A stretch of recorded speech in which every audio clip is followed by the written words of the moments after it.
Hey y'all, welcome back. Thanks for joining me for another process video.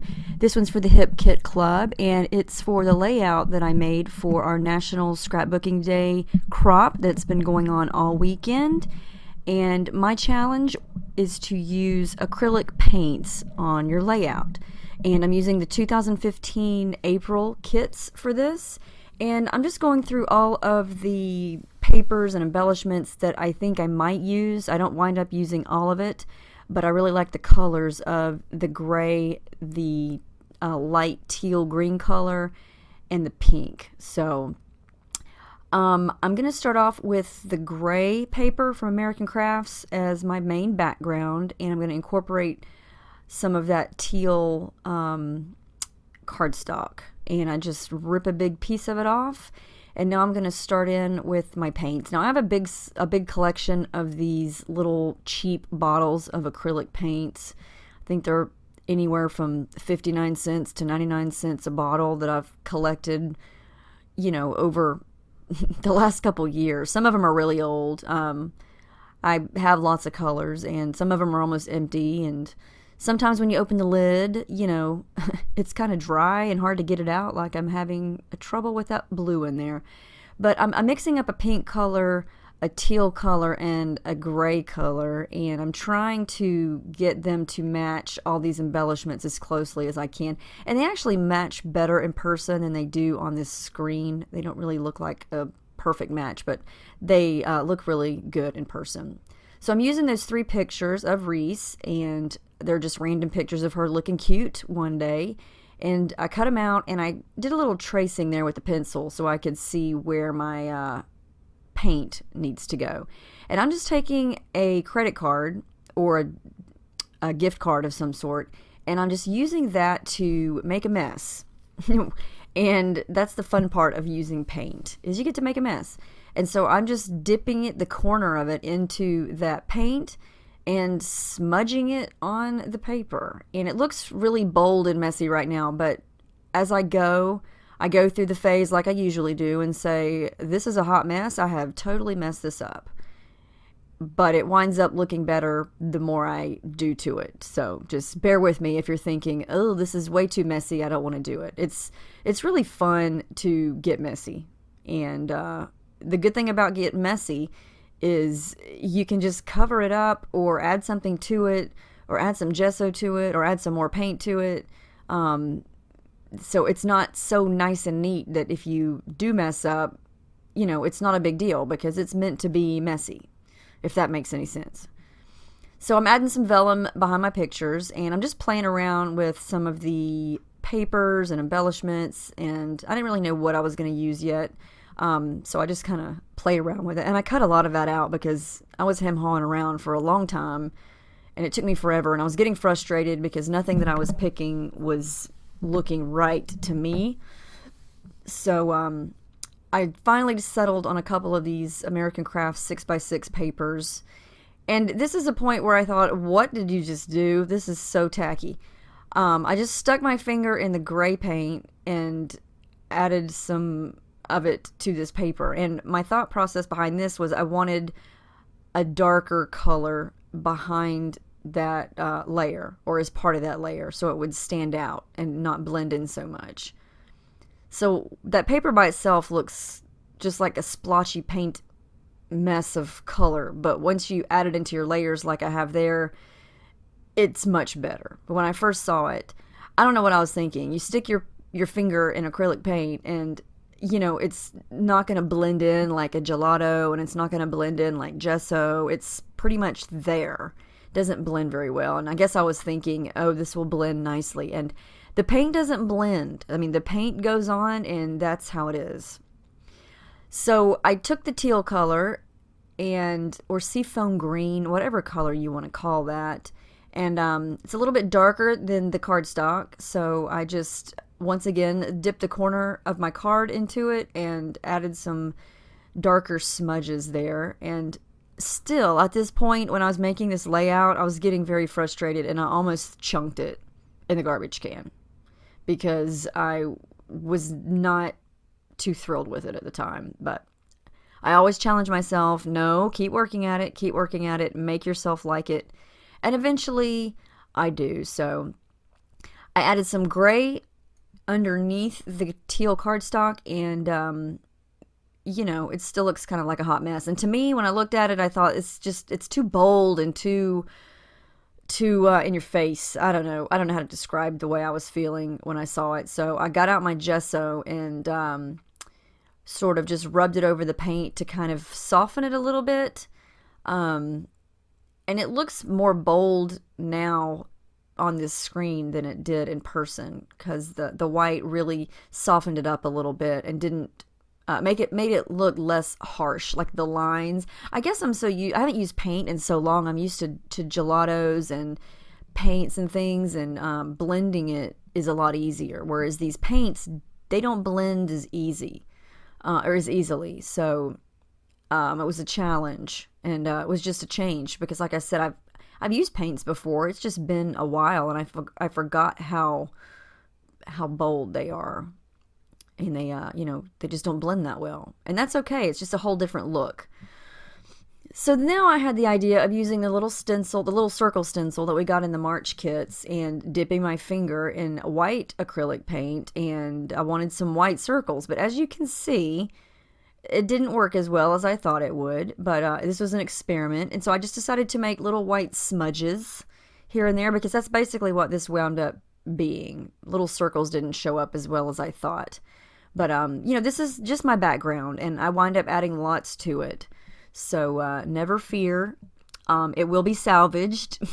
Don't worry. Don't let this scare you away from trying paint, because it really was fun to do. It was just an experiment. And as I went, I tried this, and I thought, well, now I'll try this and see what happens. And that's just part of the process, and it's part of what makes it fun.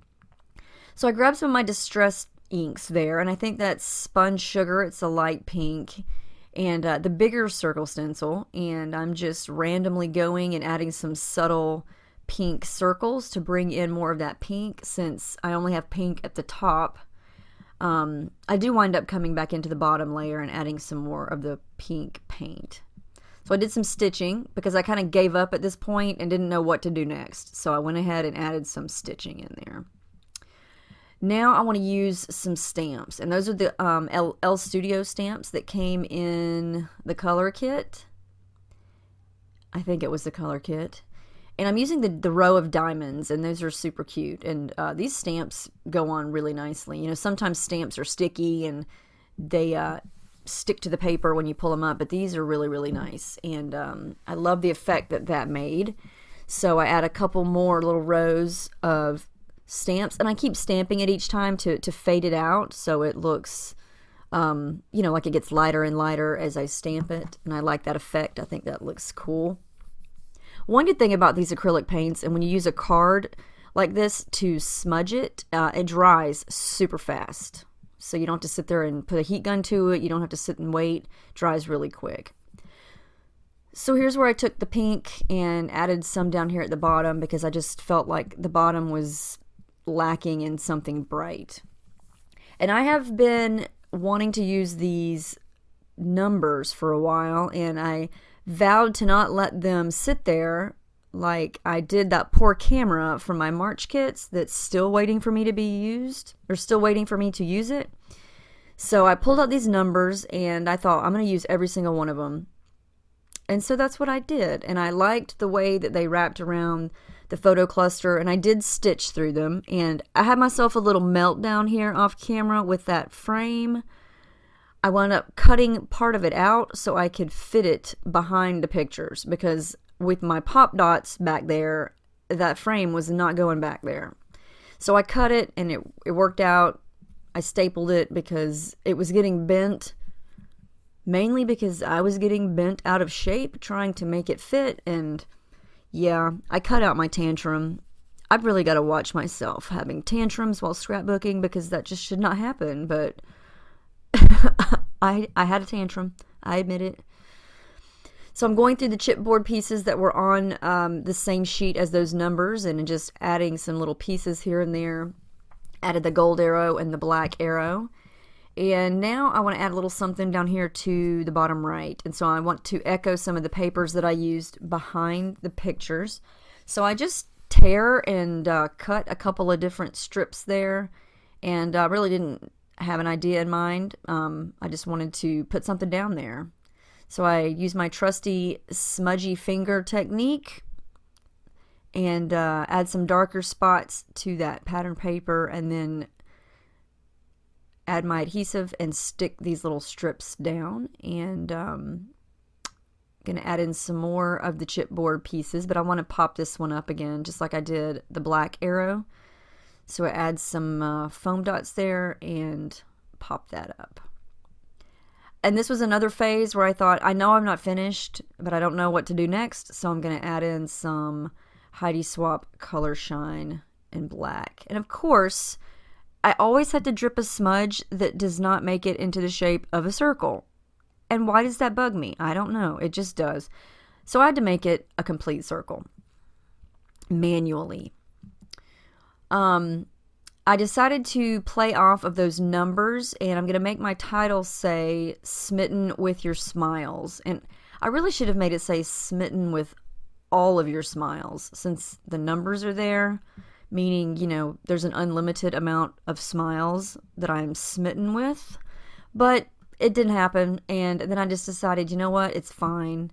The numbers are there, they look cool, they don't necessarily have to mean anything.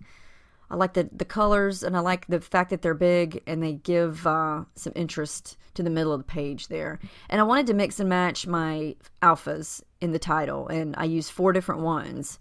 That Smitten is the shiny gold thickers, and then I used the black skinny foam thickers, and the L Studio small stickers, and the pink thickers. And all the colors match, so I like the way that turned out. And that little sticker sheet is from L Studio, and I'm just picking off random things that I think are cute and sticking those little stickers down all over the page. Have lots of cute little sayings in the perfectly matching colors. Even though all these collections are different, all the things match. And that's the beauty of these kits, is everything matches. Time for more stamping. So I pull out the little beautiful stamp, and again I want to do the dark to light, so I just keep stamping it until the ink is gone. And I had to take that little chipboard piece off. So now I want to color this freckled fawn wooden arrow, and again, acrylic paint is perfect for that. Just dip your finger in it and give it a few smudges, and there you go, that's done. Easy peasy. Glue it down. And I like the way that adds a pop of pink over there on the left. And then I'm going to go to those little Amy Tan sticker sheets and add in one of each of those colors there. And you can see now that I've started to add all of these embellishments and stickers that the background sort of goes a lot better. It's not so bold and in your face. It's more of a subtle, messy painted background, and I think the gesso really helped to kind of fade it away, because I wanted it to be, the pink was bright, but the gray and the teal were more of a subtle color. So I didn't want it, you know, sunshiny summertime bright, but I wanted those colors, you know, to all flow together without it looking, I don't even know the word I'm trying to say. I wanted it all to flow nicely. I'm adding in some of those little crepe paper sequins in the teal color that match perfectly, and another epoxy sticker, and now I'm just taking some black thread and adding it to the bottom there. And this layout is going to be wrapped up soon. I like the way it turned out. Like I said, most of along the way of this layout, I didn't like it, but I like the end result. It's different, and I still got to get messy, which is my fave. And I hope you guys like it, and I hope this inspires you to pull out your paints, and I hope you have a wonderful National Scrapbooking Day / weekend. Here are all the close-ups of my page, and I can't wait to see what you guys come up with for the challenge of using acrylic paints on your pages. I promise it's fun. It's okay if you get it on your hands. That's the best part. So thanks for stopping by, and I will see you next time. Have a great day.